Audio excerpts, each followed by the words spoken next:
Hello, welcome to ABS News. I'm Stephanie Martinez. Here are some of the headlines we bring to you in this edition.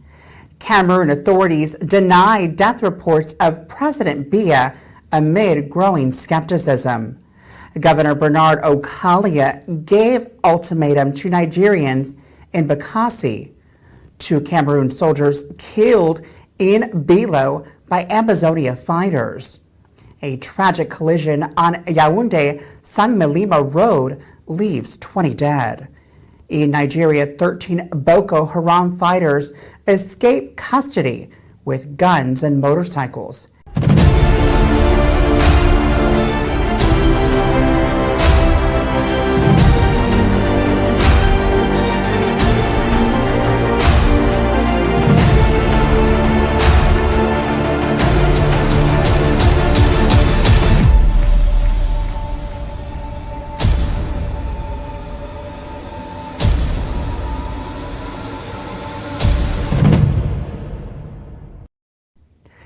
Amidst increasing speculation about President Paul Biya's health and rumors of his death, the Cameroonian government is firmly denying these claims, which were initially reported by ABS TV.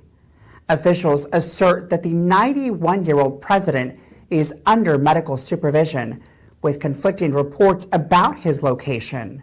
Some say he is in Geneva, while others claim he is in France. However, the absence of any public appearance by Biya has led many citizens to doubt the government's assurances.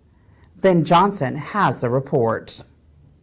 The initial report regarding Biya's death, which cited sources in Yaoundé, France, and Switzerland, caused a stir across Cameroon, prompting swift denials from top government officials. René Sadi, Minister of Communication, along with representatives from several other ministries, issued statements refuting the claims. Cameroonian diplomats in France, Switzerland, and South Africa were also instructed to counter the allegations. One government statement declared, "His Excellency Paul Biya is alive and receiving medical attention as part of routine health supervision. All reports suggesting otherwise are baseless and untruthful." Despite these reassurances, the government has not provided any photographic or video evidence of the president's well-being. Instead, it has issued a series of vague and inconsistent statements, which have fueled further confusion and skepticism among the Cameroonian public. Responding to the initial reports, several government ministers and ambassadors have aggressively accused ABS TV of disseminating false information. Cameroonian agents in France even contacted ABS to challenge the credibility of its sources. Additionally, the Minister of Foreign Affairs initiated an investigation into ABS's operations in South Africa, only to find that the network is based in the United States and operates beyond their jurisdiction. This focus on attacking the messenger, rather than addressing the core issue, has only raised further questions. Many are asking why the authorities cannot simply arrange for President Biya to make a brief public appearance, something as straightforward as waving from a hotel window, as other leaders have done during similar health speculations. As ABS TV noted, the simplest and most effective way to end all this speculation is to have Paul Biya appear in public, however briefly. In contrast, the government's response has included a series of disjointed disclaimers that fail to address the fundamental concerns. Worse still, Territorial Administration Minister Paul Atanga Nji announced a ban on all media discussions regarding the president's health. In a statement, he claimed that matters concerning the head of state's health are issues of state security and instructed governors and district officials to monitor and censor television and radio discussions nationwide. He warned that anyone discussing the topic on social media would be tracked down and punished to the fullest extent of the law. Cameroon has a long-standing pattern of strict state control over media and information, making the government's reaction to these rumors unsurprising.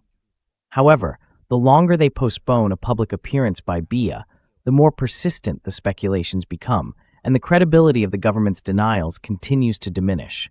In a related development, the government continues to militarize the city of Yaoundé, Douala, and Bafoussam.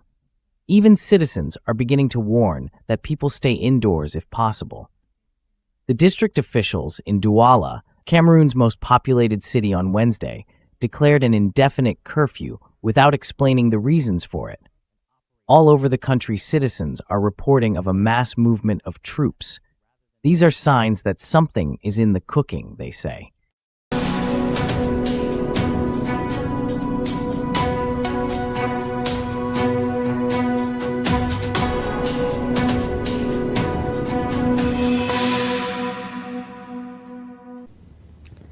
Bernard Okalia threatened an all-out confrontation against Nigerians in the Bakassi Peninsula on Wednesday, October 9th, accusing them of abducting Awani Roland, the local divisional officer. Speaking to a predominantly Nigerian audience in the Idabato Indian local government area, the governor alleged that Nigerian pirates operating in the area were responsible for Awani's abduction. Here is a report. Close all the shops and bars, all the churches. Prohibition of public manifestation till further notice. No exit, no entry in this zone illegally. No one should take the sea. With visible anger, Okalia raised his voice and gestured emphatically as he demanded the DO's release. I am calling upon the residents of Idabato, who are mainly Nigerians, to ensure the DO's return, he proclaimed. He accused local Nigerian business operators of complicity, suggesting their actions were motivated by a desire to evade taxes owed to the Cameroonian government. According to Okalia, when the DO attempted to enforce compliance with the law, he was attacked, kidnapped, and taken into Nigeria. The governor issued a stern warning to the Nigerian community, stating, "I am here to demand the release of the DO. I have given you 72 hours to comply, and until then, all activities in Idabato and its surrounding areas will be halted." However, the ultimatum fell short of specifying what actions would be taken if the Nigerians failed to deliver the abducted officer. Now, with the 72-hour period having elapsed and no news from the governor, uncertainty looms over the situation. It's important to note that Nigerians make up approximately 95% of Idabato's population, and attempts to intimidate this community could prove counterproductive. The history of conflict between Cameroon and Nigeria, particularly regarding the Bakassi Peninsula, adds another layer of complexity to the situation. The region has been a point of contention for decades, with both nations claiming sovereignty over the area, leading to tensions and violent clashes. As the deadline passes and tensions rise, the implications of this standoff could have far-reaching consequences for both the local community and diplomatic relations between Cameroon and Nigeria.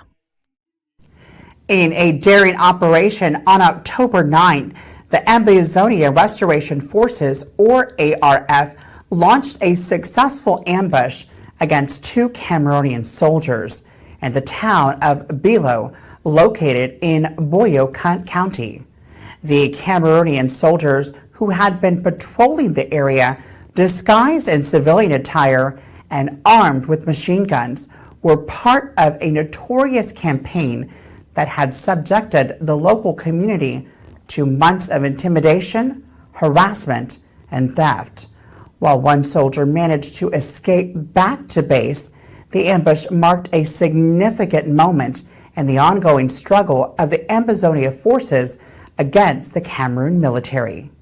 Jay Johnson reports. I don't have people like this. Have people like this and they say we'll not go rest. Not like this. Today, the 9th of October, 2024. According to multiple sources collected by ABS TV from the community, these soldiers had acted with reckless abandon, looting shops, extorting money from residents, and terrorizing innocent civilians. They frequently set up roadblocks along the Bamenda-Belo route, demanding cash from travelers at gunpoint, exacerbating the already dire situation for a population suffering from prolonged instability.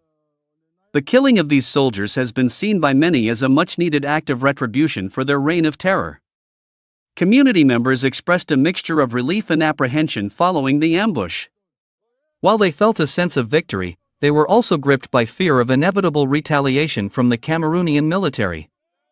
Historically, the government's response to such incidents has been brutal and indiscriminate, often leading to widespread devastation and loss of innocent lives.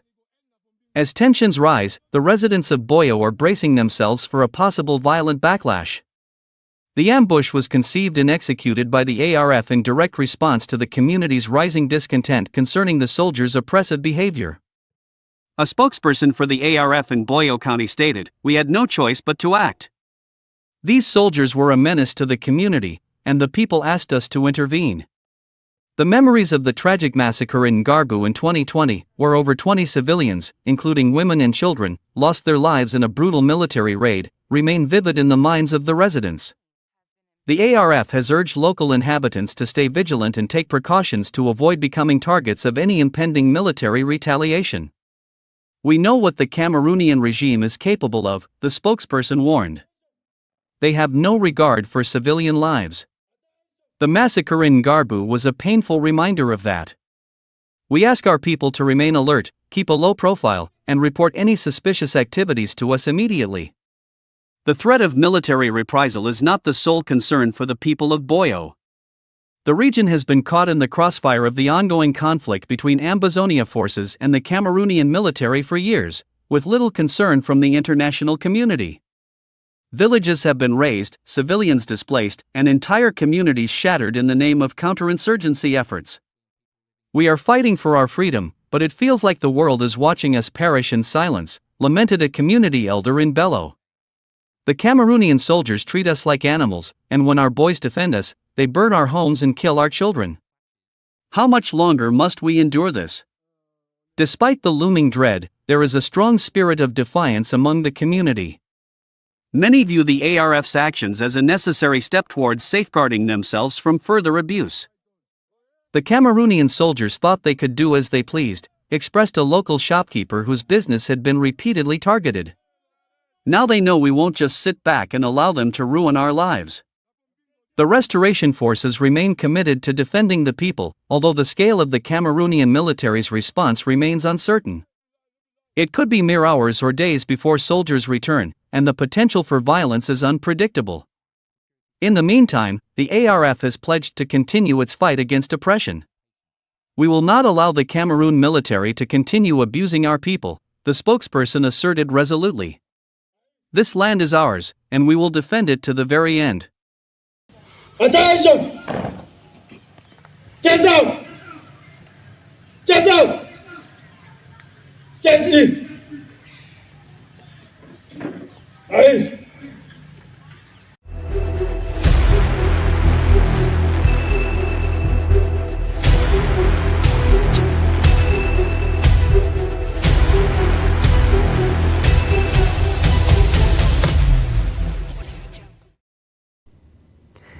A devastating collision occurred early on the morning of Wednesday, October 9th at a dangerous bend near Kombe on the Yaoundé-Sangmé-Lima Road in Cameroon.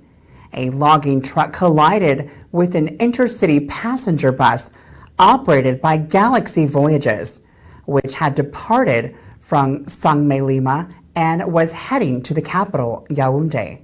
Here's the report.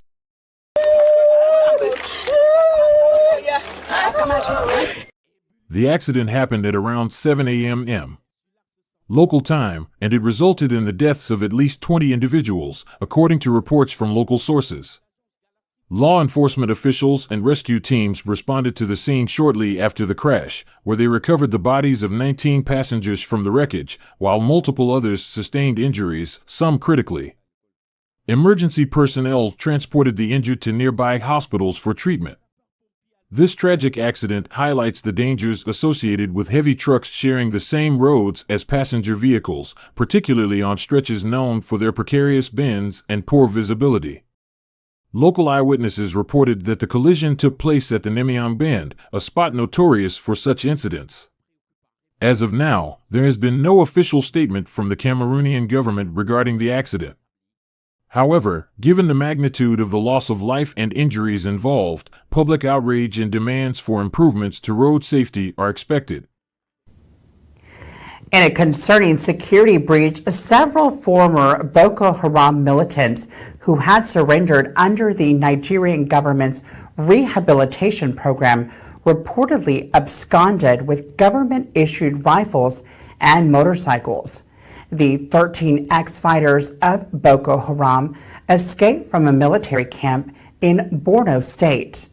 These individuals are part of a larger group of former Boko Haram fighters and their families who had surrendered to the government as part of a post-conflict amnesty program aimed at de-radicalization, rehabilitation, and reintegration. Here is a report. Borno State Governor Babagana Zulum previously reported that over 160,000 Boko Haram members and their families had voluntarily surrendered amid ongoing military operations. The ex-fighters, referred to as hybrid forces, have been integrated into military efforts to combat remaining insurgents due to their knowledge of the terrorists' hideouts, he said. According to sources, the military equipped the ex-fighters with sophisticated weapons for joint operations against remaining Boko Haram hideouts. However, between September 1st and 2nd, 13 ex-fighters attached to military operations in Mafa escaped from their camp. 8 of them fled on September 1st, followed by 5 others the next day. After their escape, they contacted Abdullahi Ishaq, a special advisor on security matters to the Nigerian government, threatening to unleash further violence. Following the incident, the escapees released a video displaying the rifles they had taken. Efforts to reach Mr. Ishaq and other military officials for comments on the situation were unsuccessful. This incident marks a worrying trend, as it is not the first time former fighters have returned to their previous lives after surrendering. The breach raises critical questions about the efficacy of Nigeria's handling of surrendered fighters, particularly in light of ongoing conflicts with Boko Haram and other extremist factions in the northern regions. It highlights potential gaps in the monitoring and accountability of these individuals, leading to a serious threat to national security. Authorities are now scrambling to track down the escapees, and investigations are underway to determine how such a breach could occur within a system meant to secure peace and stability in regions affected by the Boko Haram insurgency.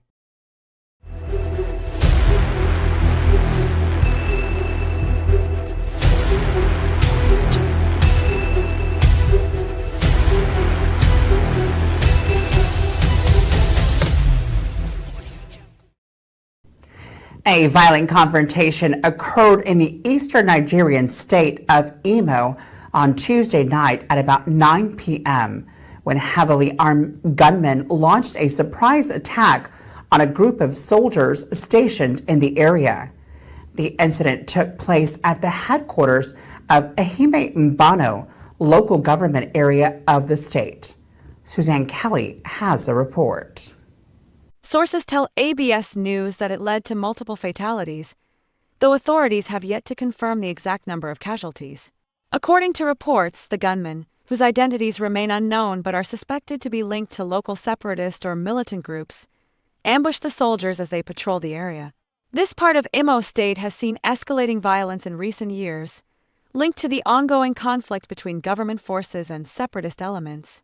The attackers reportedly engaged the soldiers in a prolonged firefight, using heavy weapons, resulting in several deaths on both sides. Eyewitnesses in nearby communities said they heard sustained gunfire for hours before military reinforcements were deployed to contain the situation. As of now, there has been no official statement from the Nigerian military regarding the exact death toll or the scale of the attack, though local sources fear that the number of casualties may be high. Investigations are ongoing as authorities work to identify the attackers and secure the area. Several reports have emerged detailing killings by Cameroon's military in Bova, in the southern Cameroons, as well as a tragic accident in Mamfe, resulting in numerous deaths and injuries. In Bova, eyewitnesses claim that the Cameroon army stormed a civilian residence, forcibly removing its occupants under the assumption they were Ambazonia fighters. 6 men were reportedly shot and killed on the spot. No women were among the victims. This incident has intensified the already strained relations between the Southern Cameroons and rising concerns about indiscriminate violence against civilians. Meanwhile, a separate tragedy occurred on Thursday, October 10th in Mamfe. A vehicle transporting a woman's corpse from New Life Clinic to Afani Village collided with a heavy-duty truck in Basong Abang, approximately 4 kilometers from Mamfe. The accident resulted in the deaths of 4 individuals at the scene. 3 more succumbed to their injuries at the hospital, and 4 others were critically injured and transferred to the Biya Regional Hospital for further treatment. The victims were part of a funeral convoy, and the collision has shocked the local community. Both incidents have further underscored the ongoing turmoil in the region, where civilians continue to bear the brunt of violence and accidents. As tensions rise, calls for international intervention and greater protection for the people of Southern Cameroons and Bazonia grow louder. The human cost of this conflict and instability is mounting, leaving families and communities shattered by both violence and tragedy.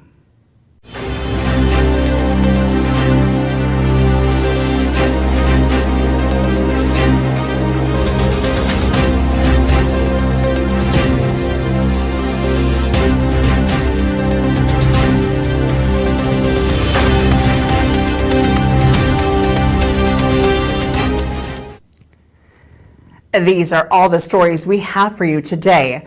But before we go, we reiterate that ABS stands by its report from last Monday on the death of President Paul Biya. Our editorial team has issued a press statement to that effect, and it can be read on our website, absafricatv.com. Thank you for tuning in, and please don't forget to visit and subscribe to our YouTube page for updates. I'm Stephanie Martinez.